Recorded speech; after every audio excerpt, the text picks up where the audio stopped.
Some of the most interesting architecture in the Reno, Nevada area can be found in 4 elementary schools that were constructed here in the early 20th century. And we almost lost every one of them. 2 of them were condemned and torn down in the 1970s, but 2 of them still survive, and 1 is still an elementary school to this day. So today we're going to look at the sites of all 4 of these excellent examples of Mission Revival architecture and find out about the people behind them here on this edition of The Reno You Know.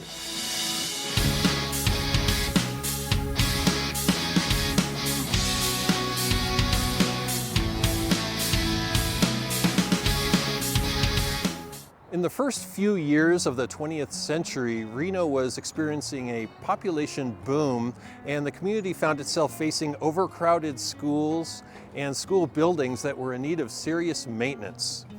A gentleman named B.D. Billinghurst became superintendent of schools in 1908, and it was up to him to find a solution to these problems. Benton Dillon Billinghurst was born in 1869 in Ohio and became a teacher in Reno in the last few years of the 19th century, and he rose up to become a nationally prominent educator and innovator. He was the first to propose the middle school concept in the state of Nevada, and he authored many of Nevada's educational laws, and he's been called one of the founding fathers of our modern educational system. He was so good at his job that in 1933, the U.S. Department of Education declared that schools in Nevada were second only to those in New York for quality and educational standards. After becoming superintendent in 1908, he arranged and negotiated bonds to initially build 2 schools and then shortly after 2 more. The $100,000 that was raised for the first 2 is the equivalent of $3.4 million in today's dollars. It was Mr. Billinghurst that suggested that the new buildings be built in the Mission Revival style, since he was a big fan of that look. Mission Revival adapted the look of the old Spanish missions in California. The new buildings were state-of-the-art at the time, had thermostat-controlled heating and ventilation, and they were all 1 story in case of an earthquake or fire. The architect that was hired for the project was a local named George Ferris, and in later years he teamed up with his son Layman or Monk Ferris, and together they were responsible for several buildings in the state of Nevada that are now listed on the National Register of Historic Places. Other father and son Ferris buildings that you might recognize are the Governor's Mansion in Carson City, the El Cortez Hotel in Reno, hey, there it is again, and the Alpha Tau Omega Fraternity House near the University of Nevada. Our George A. Ferris is not to be confused with another famous George Ferris with ties to Nevada. George Washington Ferris lived in Carson City as a young man for several years, and he went on to design the Ferris wheel, which was constructed for the 1893 World's Columbian Exposition in Chicago after a challenge was sent out to American engineers to design something that would out-Eiffel the Eiffel Tower in Paris. The first school that George Ferris designed, and the first one to open, was this one, the McKinley Park School, which opened its doors in 1909. The location here that was selected was originally a city park named McKinley Park, which was established in 1902 and named for President William McKinley, who had been assassinated the previous year. This building was built in a U shape with a central court in front. It's crazy to think that this school started classes for kids 116 years ago from the date of this filming. And the building is still here, but we almost lost it. All 4 buildings were deemed a hazard because they weren't up to modern-day earthquake codes. Luckily, this one was purchased by the city of Reno in 1976 to prevent its demolition, and it sat for almost 20 years because funds to retrofit it and restore the structure didn't become available until 1995. And part of those funds were a grant from the National Park Service's Historic Preservation Fund. During the restoration, the original floors were refinished, and it reopened as the McKinley Park Arts and Culture Center. Today it houses the city's Cultural Affairs Division, and it also has leasable spaces for nonprofits, and it also has 2 art gallery spaces and a performance venue. And on Wednesdays during the summer, it hosts food truck events. Many of the trees behind me were planted when the building was first opened in 1909. This building is listed on the National Register of Historic Places. So let's go in and take a look. All right, here we go, built in 1909. And I used to live about a block away from this building for 20 years. We own property there real close here. So I used to come here and do photo portrait sessions all the time, and threw the ball around with my kiddo on the front grounds.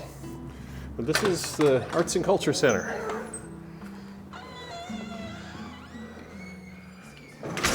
And I have to be a little quiet because there are working offices here. But this would have been the front area where the kids would have come in. And something really cool on the back side over here is lots of old photographs of all the kids that used to go here, and some written reminiscences. This is probably when put together when the building was dedicated as an arts and culture center. But that's just real cool to see. And also when they redid this building, they refinished the original wood flooring that definitely creaks to this day. I remember when I went to elementary school, our school gym also doubled as a performance venue, and it's much the same in this room, and today they do use this as a performance venue. All right, let's go to the art galleries. There's the office of the Reno Philharmonic, and it looks like they got a little ceramics show in this gallery. Pretty cool. And then down here is the Reno Chamber Orchestra. So they have their nonprofit offices here. And to get through to this other gallery, we have to kind of walk through the offices. So let's be quiet.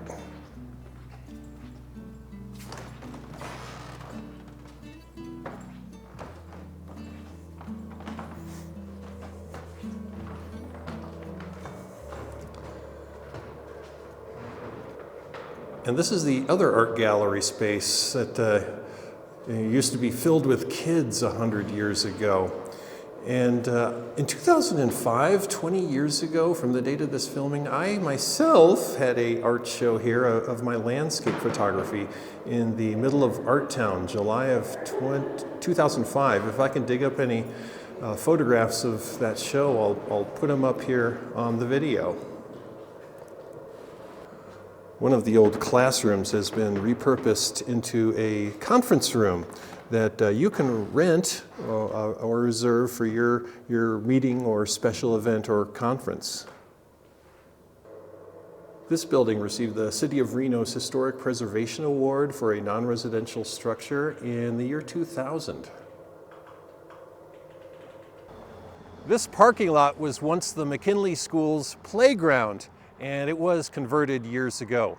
Hey, if you haven't yet subscribed to our channel, please click the subscribe button.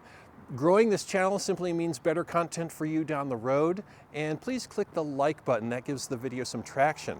And also, I have a Facebook page that you can follow where I post behind the scenes and exclusive content. So please follow our Facebook page. And if you'd like some merch, t-shirts, hats, I have that kind of thing that's branded for the channel and just for Reno itself. There's a link in the description of this video to order them right online. If you're watching on your television, simply negotiate your way back to this video on your phone or on your computer, and you'll find the link in the description. Thank you.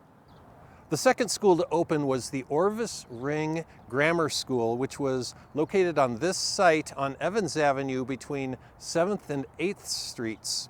And it welcomed its first set of students in 1910. The building was named for Orvis Ring, who was a respected educator in early Nevada, And at the time that this school opened, Orvis Ring was the superintendent of schools for the state of Nevada, and he passed away in 1910, just a few months after this school opened. And if you stay with me to the end of this video, we will go and visit his final resting place. By the early 1970s, these buildings were showing their age and inability to conform to modern earthquake codes. The school district kept Orvis Ring open until 1975, and then it remained vacant and decaying, and there was a fight from some dedicated citizens to save it. However, it was finally bulldozed in 1978. Low-income senior housing was built on the site in 1986, and although the name is different today, for many years it was known as the Orvis Ring Senior Apartments. A curious thing about the Orvis Ring School site is that it was located directly across the street from the superintendent's home.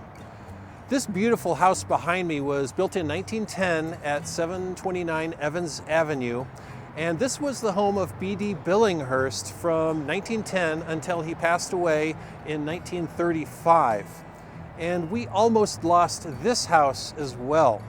This home became very uncomfortably close to being torn down to make way for the new Interstate 80 in the early 1970s. There were many fine old homes that were once located where the big trench of the highway is today, including what was known as Professor's Row. This home was slated for removal in the early 1970s, and Billinghurst's daughter, Florence Flagg, and a prominent local architect named Edward Parsons just weren't having it, and they initiated what would become a 6-year-long legal battle to keep this home standing.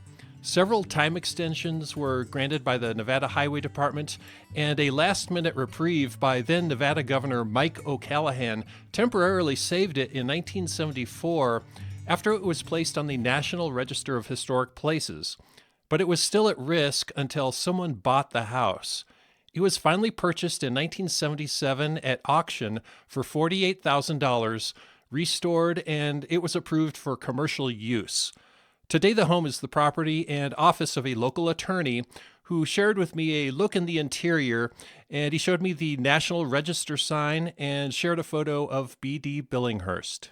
A year or so after the first 2 schools were completed and opened, 2 more were funded and completed and opened in 1911.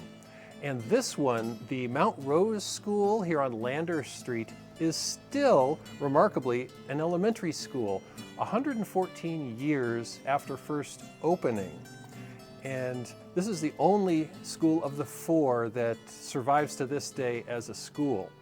And there was some downtime. They had to close it for a bit to do the earthquake retrofitting and other modernizations, but still 114 years later, it's still a school. And that is pretty cool. And the 3¼ acres that this school sits on was purchased for $7,500, and that was a good chunk of change for back in 1911. And also back at that time, I don't think there was a whole lot going on construction-wise in this part of town, as exemplified by this photo. The front courtyard originally had a Moorish-style fountain, but that was removed many years ago. This design with 2 towers was mirrored by the last school that we'll visit next. In the 1970s, this school, like the other 3 that were slated to be torn down due to the high costs of bringing them up to modern earthquake codes, but several folks in the community rallied and got the building on the National Register of Historic Places, and money was raised to do the earthquake and other restoration work. I approached the school principal here about filming some of the interior for you, but I don't think the school district was down with that. Here at 5th and Washington Streets near downtown is the former location of the Mary S. Doten Elementary School. And this one was constructed in similar fashion to the Mount Rose School in that it had a pair of towers that framed the front entrance. And this school served Northwest Reno for 60 years, and it was also the first one to be torn down in 1974. And at that point, the property was sold to a retired dentist who had no immediate plans for the property, although he was hopeful that it would be approved at some point for some kind of commercial development. Well, That never happened, and except for the one building on the lot that's behind me, which is vacant, today this old lot that used to house the Mary Doten School is a giant parking lot that is adjacent to, well, nothing. Mary Stoddard Doten was a native of Connecticut that came west, probably on the brand new Transcontinental Railroad, and arrived in Virginia City in 1870, where she stayed with an aunt. She taught school in the neighboring Gold Hill from 1872 to 1874. And while there, she met and married Alf Doten, a newspaperman at the Territorial Enterprise, who was an associate of another young reporter there, Sam Clemens, who was then developing his persona as Mark Twain. In 1883, Mary relocated to Reno with her 4 children after her marriage to Alf went south, and she began a long career as an educator in Reno. She was so respected for her contributions that the new school to be located here would be the Mary S. Doten School. She passed away in 1914, 2 years after the school opened. We're up here at the Masonic Cemetery here in Reno, which is right next to the Mountain View Cemetery. And we're looking at the final resting place of Orvis Ring, famed educator. And he's here with his parents, Betsy Bunker, wife of Greenleaf Ring. Greenleaf, what a great name. I've never heard the first name of Greenleaf. But Orvis is actually over here.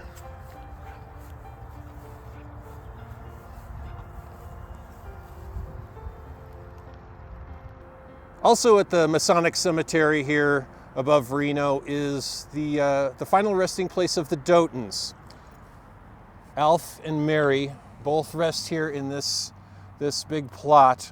There are 13 people in this plot, and there are no first name markers. It just says Doten Schweiss. So the Dotens share this plot with a family named Schweiss. So both Alf and Mary S. Doten rest here. Alf Doten was a really interesting character. He sailed around the Horn to get to California, and ultimately ended up in Virginia City.